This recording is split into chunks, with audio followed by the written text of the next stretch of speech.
Hey YouTube, Hella Bella here. Me and Leslie are here to talk to you today about the coronavirus in Alabama specifically. So we live in North Alabama and we are seeing some of the worst rates for cases per area because Alabamians will not change their behavior and nobody can tell people from Alabama to go inside.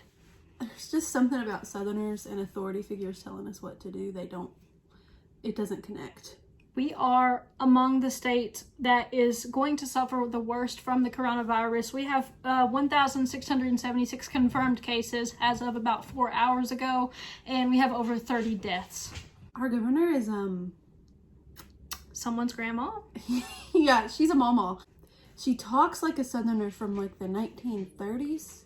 It's very strange. I'm convinced she's like a time traveler or something. She put into place a stay home, shelter in place ordinance or whatever, but it has all of these Things you can still do. So it's like, unless you need to go shopping, get food, visit family, do outdoor activities, which are basically all the things that everyone and acquire was doing. supplies to work from home was another one that I thought was interesting.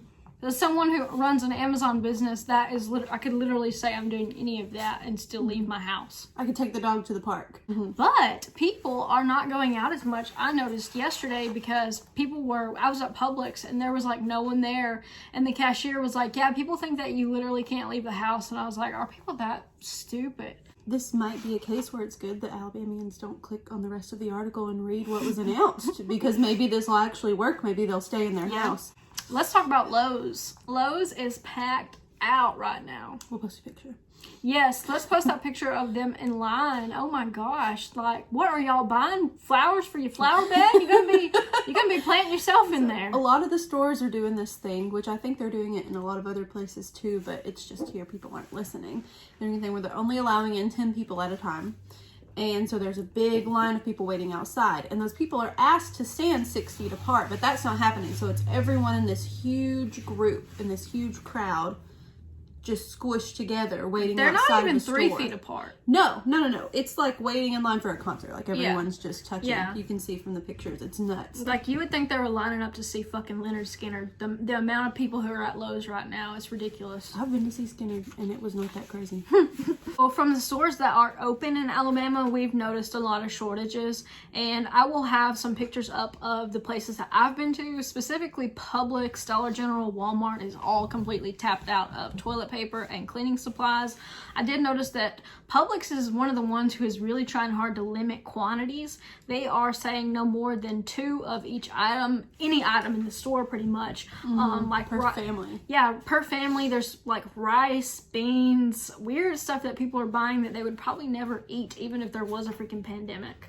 But they're panic buying. That's really all it is. This whole thing is just a panic, and I think a lot of it stems from having like no clear leadership. Like, you can think back, if this happened 30 years ago, you would probably have a president who is more I don't know, at least a little bit more calming about what was going on and trying to give direction and order. But a man the other day said, it is very interesting. People can't get enough of it. People can't get enough of it. Yeah, so, and especially as someone who called it a hoax to begin with, you know. And is now saying that he didn't do that? Yeah. He's like, I don't know what you're talking about. We really, like, the only person who seems to be even remotely in control of all of this is the governor of New York. He is the only one who's taken, like, actionable steps to fix anything and, like, make sure that his people... Stealing ventilators. He is. He's fighting for the people. He literally, like, was trying to go to private hospitals and grab ventilators and even authorized the police department and the fire department to come and take the ventilators. So, good for him. Very impressive. He's kind of going rogue. He's, like, going to be the hero. He's the one guy from Outbreak that no one would listen to. Y'all need watch to Outbreak. Y'all it's on need to Netflix. Watch Outbreak. It's good. I mean, the first half of it. The first half. The second half is weird. Half. It's still a helicopter and there's a monkey. The second half's weird, but the first half really weird. is pretty good. It's a really long movie too, so you'll be done with it by the first half. Limiting of people coming through the entrance, as we said before, is really counterproductive here in Alabama because people are still standing so close to each other. Like when I went to Walmart, there was literally like someone right behind me, and I kept trying to move. If you move up, you're closer to the other person, but then this person's getting way too close to you. So it was kind of like counterproductive to even put that in place. Are they still doing old people powwow? Yeah, they're doing old people powwow, old people power hour, as I like to call it. It is a special time for all the old people to flock to a specific store, like and panic buy everything. Panic buy everything before the young people can get off work in order to get it. But they are still doing that, as far as I know. Now, what I don't understand about that is you're kind of encouraging old people to go out. Like, aren't they supposed to be staying in? Like, We're all supposed to be staying in. we're all supposed to be elderly staying in, but like our death rate is not anything compared to theirs. My grandma keeps calling me and being like, I gotta go to Walmart. I gotta go get this. And I'm like, what are you doing? She's suiciding herself No. now. Stop it. My grandma's like, yeah, I haven't left the house in 3 weeks. I'm like, good, stay there. They are. Old people are very stubborn. Especially as Southerners. Like, Southern people, you cannot tell us what to do. Like, if you want us to do something, just tell us the opposite, and we'll wind up doing what you wanted us to do to begin with. Like, it's just a really weird culture of, like, they're not going to take our freedom. Or rebellion towards authority. I have it really bad. I have forever. Like, she can attest to that. It has to do with, like, your white trash DNA. Yeah. Like, sticking it to the man. Government, police can't tell us what to do. I do hate the government, though. Just living in a pandemic in general, I never thought anything like this would ever happen. Yeah, it's almost surreal. And also, I think the presence of the internet and social media during this one is it's changing the way that people communicate about it, because you weren't able to get this much information this quickly. Like, you can literally hit refresh on Google and see the death toll going up. Like, it's really just kind of terrifying. There's also one big thing around here is, as far as social media goes, the churches. So none of the churches are holding services, and it's a really, really big thing here. Yeah, but there are some who are probably still meeting and not telling anyone in about it. secret, definitely. But all of them, like every church sign you pass now going down the road says, join our live stream. I did hear about one person locally who was going to a drive-through church, so where they're all parking and doing that, and I thought that was kind of cool. Like, that's parking far away from each other. Yeah, but they're eventually. How are you gonna shake your brother's hand? How are you gonna get that collections plate passed around? Y'all all gonna touch that? Okay, Ivy was pretty much basically bullied into or forced to issue the stay-at-home order, and we were one of the last states to actually implement it. So it's kind of embarrassing about the lack of action from our government. And the fact that she was bullied into it is why it's such a bogus stay-at-home order. Because she doesn't really mean it. No, she said, even one of the interviews, she said that you don't need me to tell you to stay at home. You can just stay at home. And you're like, yeah, but the people who need that are the people who are ignorant are the ones who need a law. Otherwise, they won't stay at home. Ooh, let's discuss how a lot of businesses are saying that they're essential when they're so obviously not. Just like, what have you heard around here? I think one thing I know, I love fast food, don't get me wrong. Look at us. Like, look at me. Chick-fil-A. It's Sunday, we can't go to dinner. Just a disappointment when you hear it. God, I wish you wouldn't have said that. I'm so sorry. I love Chick-fil-A, yeah. But fast food places claiming to be essential, you're not. But think of how the impact that we would have at the grocery store if fast food wasn't That's very open. accurate. One thing I'm seeing too is people complaining about liquor stores not being essential, but then I think about... You can get beer at Walmart, but... That's true, but I think about all the people who would go into immediate detox symptoms. Oh yeah, that would suck. If they don't have like hard liquor. Yeah. And then that would be another... More people dying. And another issue for hospitals to have to deal with. Yes. Which we're already covered up, apparently. Oh, I don't know. I see a lot of people being like, the liquor store's open, but the hair salon's not. I've seen that a lot online. Really? Like, yes. Several times this morning I've seen that. And I'm like, no, you guys, that's... Well, they don't fully understand that liquor is a government-regulated thing. I mean, any liquor store that we've gone to lately has had a, pretty weird vibe to it. Yes. People are buying a lot of liquor right now. What are some businesses you've seen saying they're essential and they're not? manufacturing businesses who manufacture nothing that is actually essential. But I will say this, I think that a good argument for them staying open is that they are still creating jobs for people who would not have money otherwise. So very true. Because but- I mean, the amount, have you seen that little, it's like a little animated graphic of the rate of people applying for unemployment? Yes. From like 1950 to Yeah. 2020.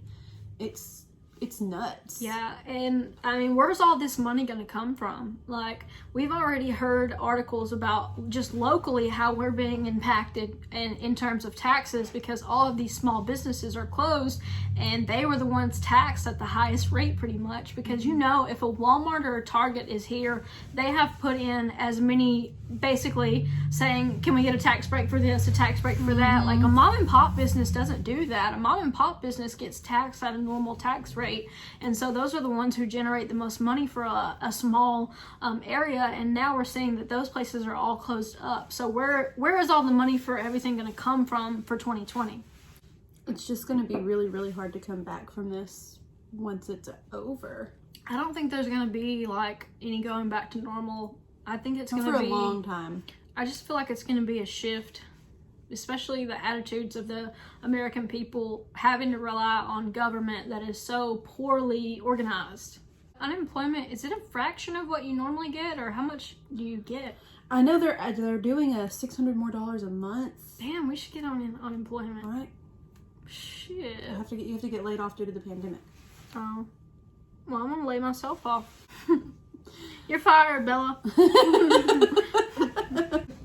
I think that this whole stimulus thing is $1,200, like most people said, it's not going to last you that long. No. Like, that's maybe a month of bills if you stretched it as thin as possible. So, I mean, for Alabama, it really is like you're kind of all fending for yourself. Like, we can't rely on the government that we have to really do anything. Like, they literally can barely hold it together through a press conference. So how the hell are they going to fix everything?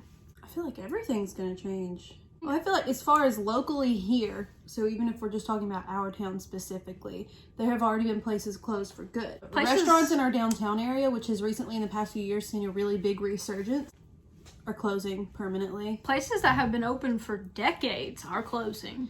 Yes, which is scary. It's kind of weird. Very weird. Like, how did you not save enough money? Yeah, how are you mismanaging your money closed for that poorly?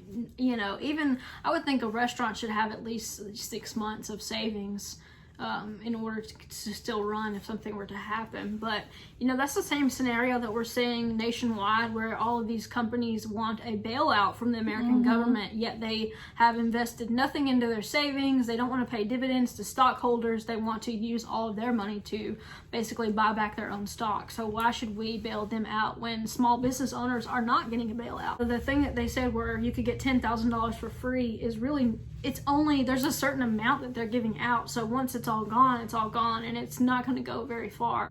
I think one thing that I found weird and also kind of cool is just how quickly we all just adapt to the next thing. Like, it seems like every single day there's some sort of weird new rule that we all have to abide by, and we all are just like, Okay, this is the way of life now. Yeah, like the lines in Walmart. The lines at Walmart, the restaurants only doing to go. The rationing. The rations. Yeah. We're all just like, yeah, all right, this is how we do things Yeah. now. This is how this works. Yeah. And people are nervous, but I think everyone's we're- also adapting very well. Yeah, I think we're handling it well. There really hasn't. We discussed how we thought, when is there going to be looting and riots, and like it's only a matter of coming. time. Yeah, and there's already been a lot of cases where people have gotten violent in stores, so we can, I feel like that's going to become the norm pretty soon, is for people to lash out. Because I didn't tell you this, but when I went to Walmart the other day, there was actually a cashier who was just like literally about to cry, and I was like, are you okay and stuff? And she was like, yeah, someone just came through the line 2 or 3 times, the same person, trying to buy more stuff, and she told them they couldn't do it, and they like threatened her and got really mean with her. And so I saw the manager come over and be like, they're not allowed to come through your line anymore, they can still check out. And I'm like, they should be banned from the store. Like, Yeah. And it was just stuff like that people are really treating cashiers and service industry workers right now like total garbage, and I just feel so sorry for them because they're not making any more money. Yeah, they're paid like trash, They are getting terrible shifts. They're putting themselves at risk every single day so we can get what we need. And then people are treating them worse. I mean, I've gone in Walmart in the last week, and you're like, the anxiety level that you feel is like so high because everyone else's stress is just coming off of them in the store. So I feel like I think we're going to see more rationing. It's like we saw, this was like 2 weeks ago, we saw a woman in Walmart who was trying to get 9 loaves of bread. She was trying to go through self-checkout, and we saw the girl was pretty calmly, she was like, no ma'am, it's 2 per family. And the woman was yelling, just yelling, I'm feeding this many people and this is none of your business. And there wasn't a sign, to which the girl very calmly said, yes, there is. I put it up this morning. It should have been right in front of your face by the bread. And the woman was just screaming at her. Yeah, like it's her fault that you need to buy like 9 loaves of bread.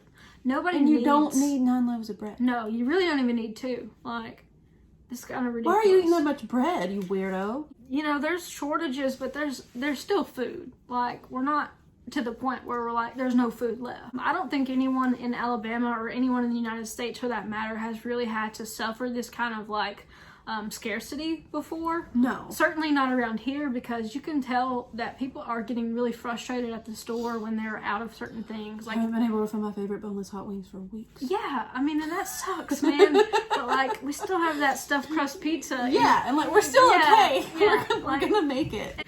I feel like we are seeing people come together, but at the same time, like, people are really starting to get like on edge.